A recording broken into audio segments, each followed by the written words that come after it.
حضرت امام حسین رضی اللہ تعالیٰ عنہ، جن کے سامنے جوان بیٹے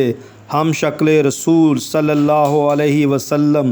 علی اکبر کے سینے میں برچھی لگی ہو اور جوان بیٹے قاسم علیہ السلام کو شہید کیا گیا ہو، اور جس کے سامنے جوان بھائی عباس علیہ السلام کے بازو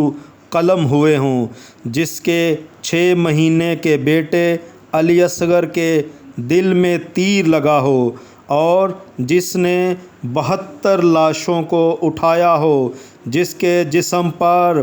33 زخم نیزوں کے ہوں اور 34 گھاؤ تلواروں کے ہوں، جو ان سب کے باوجود سر سجدے میں رکھ کر کہے سبحان ربی الاعلیٰ، اسے کہتے ہیں حسین۔